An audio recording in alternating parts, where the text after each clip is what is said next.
Hey guys, welcome back to another Let's Solve videos. Let's Solve Tactics video. And yeah, last time we had reached 1300, and today let's see how far we can take it. So if you would like to solve with me, please go ahead and pause your video. It is black to move.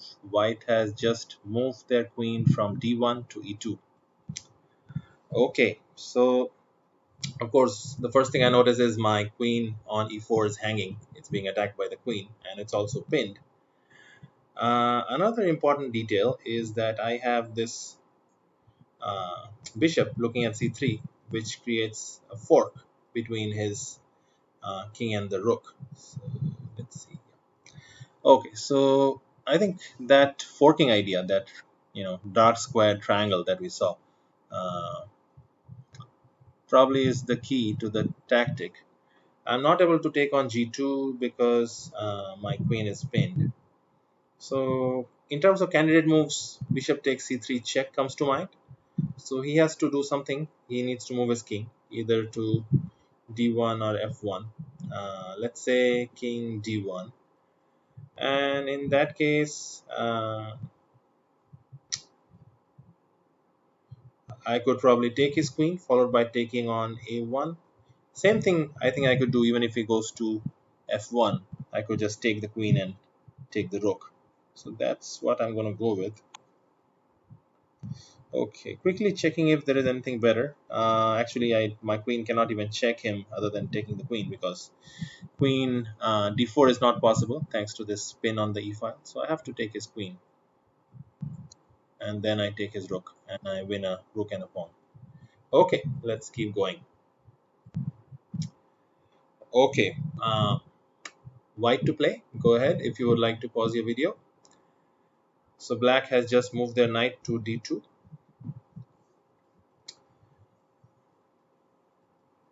Okay, the first thing I notice here is the king position actually.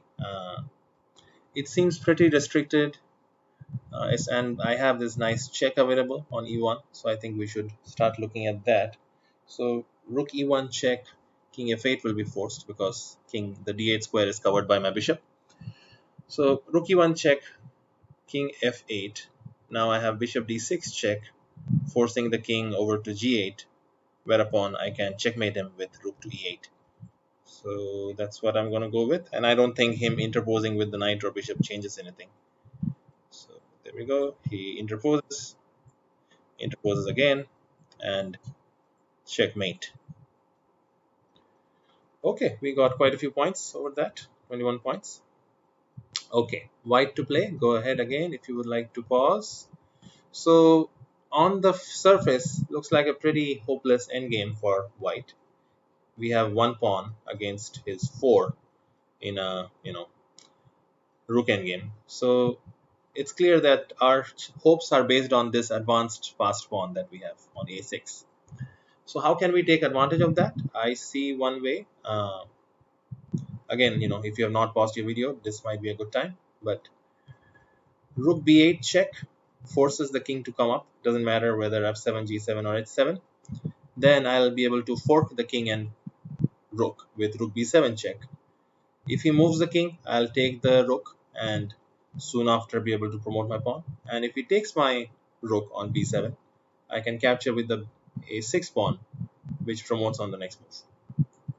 So this sequence lets us use our advanced fast pawn, which, as I mentioned, was the only asset in our position. Okay, white to play again. Black has just captured on c3 with his rook. Uh, so the first thing I notice really is this alignment of his pieces on the e file. The bishop and knight lined up. So rook e1 is a definite candidate, trying to skewer the pieces. Other thing is his king position. His king is somewhat restricted. I have this rook covering the 8th rank. His rook and stuff is hanging, rook and knight and bishop. But I don't think I will be able to exploit his rook position, but these two pieces probably. So I have two moves, to exploit these on the e file.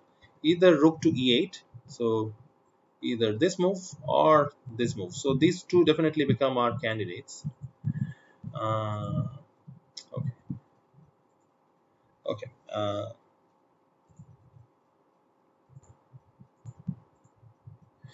The reason I'm clicking around is just to remove the arrows, by the way. Maybe there is a better way to do it. Okay, fine. So let's calculate rook e8 actually. I'll calculate rook e8 because that looks very promising. So I'm attacking the knight, threatening to capture it with check. If he doesn't move the knight, if he does anything with the bishop, let's say bishop c4, I can just take the knight with check, and I'll be able to move my rook next. So if he moves the knight, let's say he moves it to f5, d5, or c6. Those are the squares, or c8 for that matter. If he goes to c6, I take the bishop uh, at a minimum. Maybe, yeah, okay, I take the bishop. If he goes to f5, also I take the bishop, I think. If he goes to d5, also I take the bishop. What else can he do? Uh, the big advantage of rook e8, the reason I chose this, by the way, is because rook e1, notice, will allow his king to defend. Rook e1 suddenly allows a move like king f7, and because I let go of this f file, and now his king defends both his minor pieces. So that's why rook e8 seems to me that it will do the job. Let's see what black can do there after rook e8. He can consider actually capturing my knight, which if I just recapture, will give him enough time to move his knight away. But in that case, I should capture his knight on e7 first. Then once the king moves, let's say to g8, notice that moving the king to h8 will lead to checkmate. So only after, so I'm talking about rook e8, bishop takes h3, rook takes e7, check, king g8, and now I can finally take his bishop on h3, and I would have won a piece. I think I feel pretty good about rook e8, so I'm going to play it. Okay, so far so good. So he moves his knight. So it was our plan to take the bishop. I don't see why not. We should do that. Okay, and we got 5 points. Okay, go ahead if you would like to pause. It's black to move. White has just checked our king with bishop to b6 check. Okay, so first thing I want to do in this position is just look at the material situation. Seems like we have uh, equal material. Both sides have equal material. There is a check, and also my queen on d5 is hanging.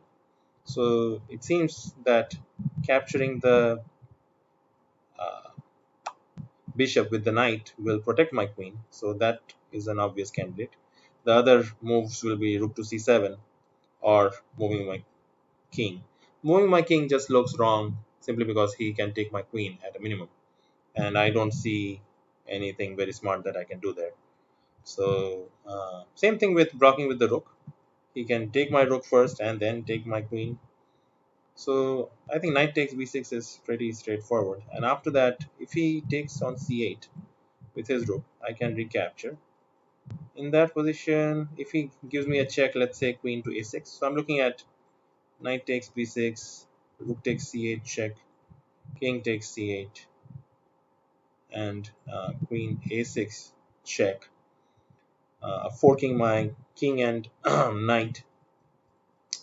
I would be able to, at a minimum, be able to block with my queen to b7. And if he checks me on c3 with the other rook, I can probably slide my king over to b8. Hopefully, you could follow that. But I feel pretty confident about knight takes b6, so I'll do that. Okay, we are going down the line now. I think I'll consider, yeah, actually taking with the knight is not an option because my queen is still hanging. So this seems like the, okay, we are going down the line that we just talked about. So now I have a real choice.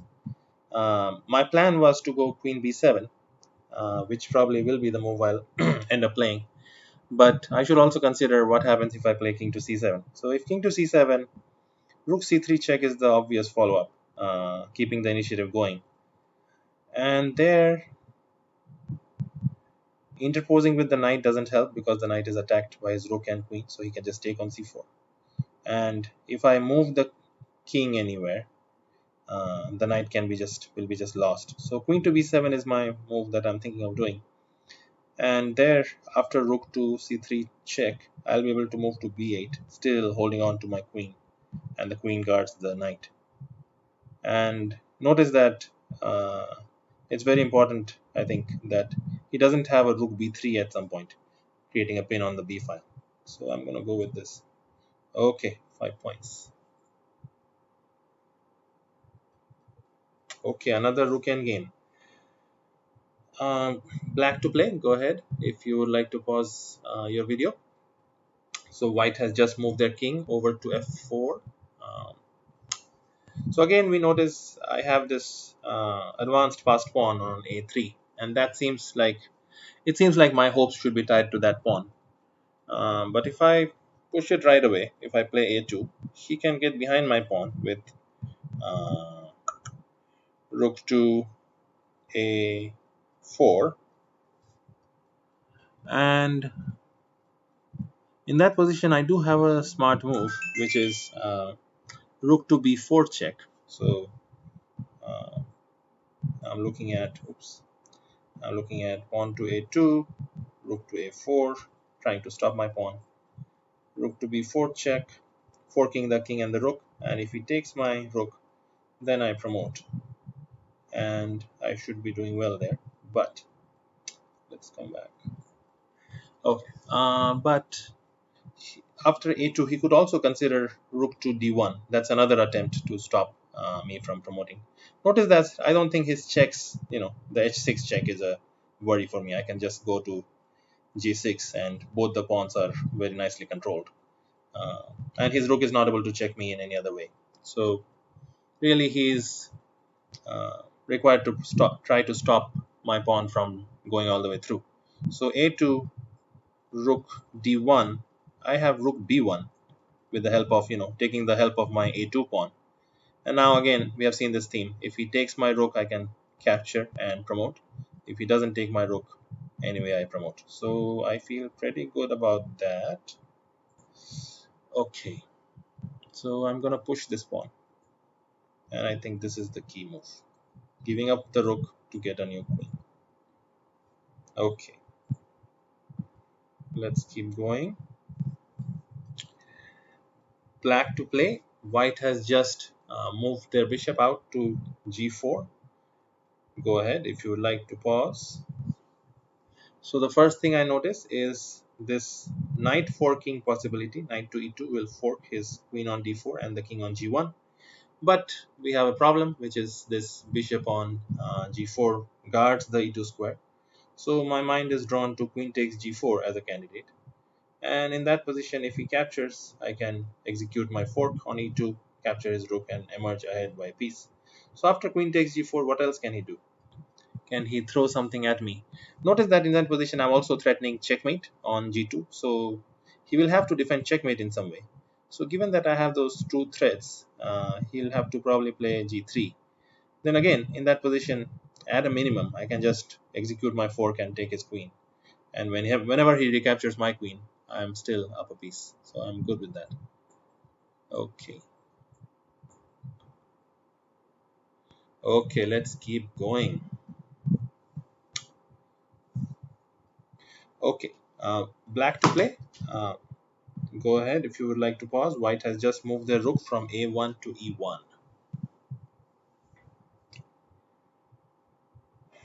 So the first thing I notice here is the queen position actually. The queen seems a bit short of squares. Uh, so moves like knight f5, knight h5 come to mind, attacking the queen and trying to trap it, trying to win it, or take advantage of it in some way. Another thing that I'm just noticing is this king and queen are in a knight forking move, like they're in a knight forking distance away from each other, if you can call it that. So knight e4 check could create some nice possibilities. So other than that, any other ideas? This bishop on e3 looks very secure. No other real ideas. So, okay, what are my candidate moves? I would say knight h5, knight f5, knight e4 check. So all knight moves really. Uh, could be some other moves with this knight. Okay, let's start with knight e4 check since it's a check and it forks the king and queen. Looks like he has to capture. That's very, very forcing. He doesn't have any other option because if he does anything else, meaning move his king, I'll take his queen and that's that. So knight e4 check, he captures. So d takes e4. Now that opens up my rook against his king. So I'll have discoveries whenever I move this d4 knight. So what's the best discovery I could do there? I could, of course, go after his queen with knight to f5 check and just take his queen for.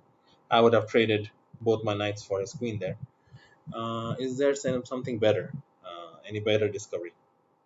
Just wondering if there is any checkmating chances. So let's look at all of them actually. So knight e4 check, d takes e4, knight b3 check or double check. Uh, so he would be forced to go to e2 or c3 in that case. If he goes to e2, I do not see any great follow-up, or do I? Okay. Rook d2 check is possible in that case. Or no, it's not. There is a pawn on e4. Okay. Yeah, I actually, let me see carefully, but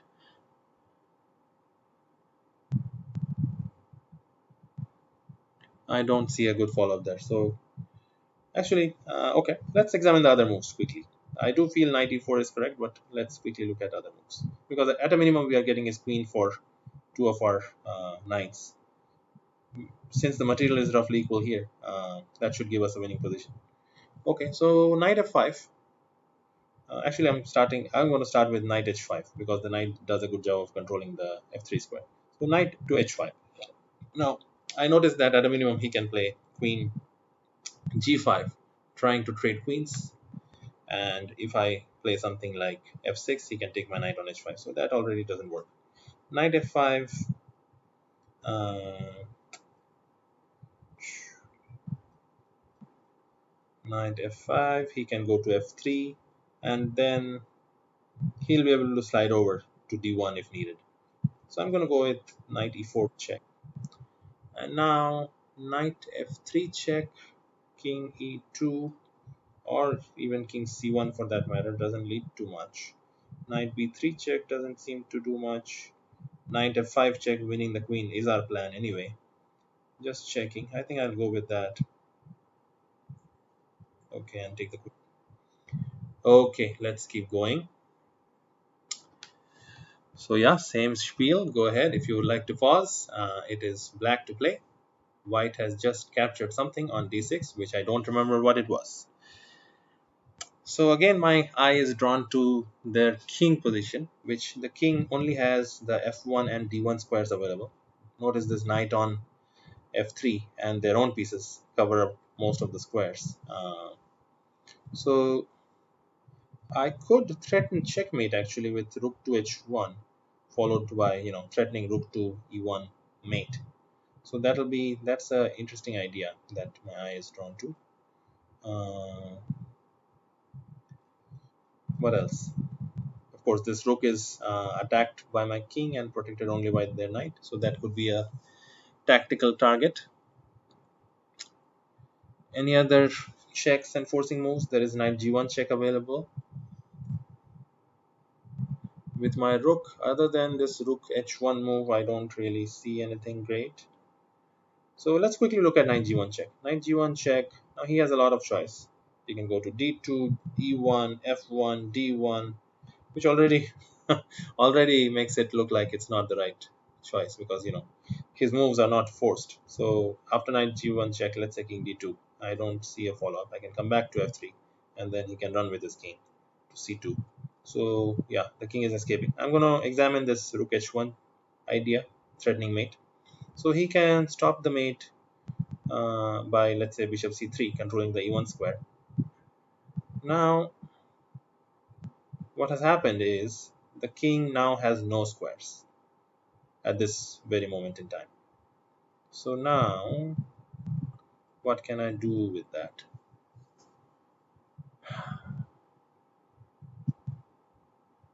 Actually, no, sorry, I am not sure.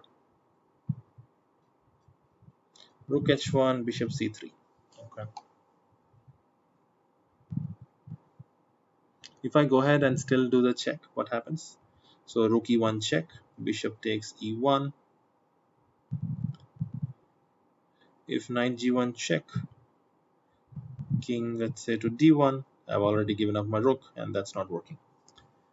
Okay, so I'm stuck after bishop f3.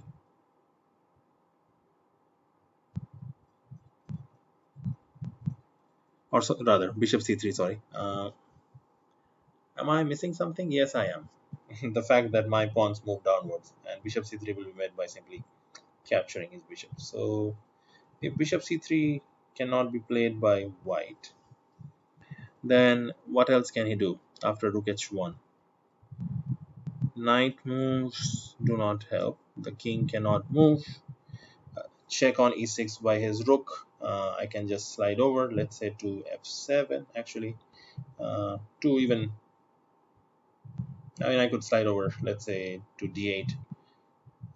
And if he checks me again on c, or on d6, I can go to c8. If he checks me again on c6, I can go to b7, and now he has run out of useful checks. No, actually, he has knight d6 check there, but eventually he will run out of checks, I think. So rook h1 looks correct. Okay, and he does this, which doesn't do anything to prevent mate, I believe. Okay, let's keep going. Okay, white to play. Uh, Go ahead now if you would like to pause. So I noticed that the material situation looks uh, pretty even. Yeah, close to even at least. Uh, what else? This queen on g6 is in a funny spot. It doesn't have too much mobility, can't go too many places. So that's one thing. So attempts to trap the queen are immediately what I think we should start looking at. I don't really notice too many other things we can play off of. So pawn to h5 comes to mind. So pawn to h5, now his queen has choices, f6, g4, or h6. Now let's say f6. At a minimum, I have bishop h4, uh, skewering his queen and rook, and I'll win the exchange at a minimum, so that's good. So if queen g4, I can play rook h4, and that traps the queen. Yes, yep, okay. And so we are left with queen h6, in which case I can play bishop f4, again forcing him to go to f6, whereupon I can play uh, bishop g5, and now again the queen is trapped. So h5 looks good. Okay, rook h4 was planned. I don't think anything else is better. Okay, and he gives it up for a bishop. Okay, let's keep going. Again, go ahead if you would like to pause this video. It's white to play. Black has just pushed their pawn down to c2. So here, again, we have to notice this king position. It cannot move anywhere. The bishop guards the g8 square. So there is a very common idea whenever you see a bishop guarding a, you know, basically whenever you see a bishop that is trapping a king on the corner. So we have a checkmate, knight g6 check, followed by queen h3, and the king is caught. And with that, we have reached 1400, or rather, I have reached 1400. And I will, I think, end the session here since I have some other stuff I need to do shortly hereafter. So hopefully you enjoyed solving these with me. If you did, and yeah, also if you are enjoying these videos, go ahead and give me a thumbs up. That really helps out. And if you want to be notified when I'm coming out with new videos, please subscribe to my channel and hit the bell icon so that you can be notified whenever I'm publishing videos. I am trying to create 2 new videos every week, and they're all useful chess content, like tactics and other different interesting chess related content. I'll have some endgame studies and opening discussions, all kind of stuff to come. So go ahead and subscribe. I think you won't regret it. Okay, with that little plug, bye guys.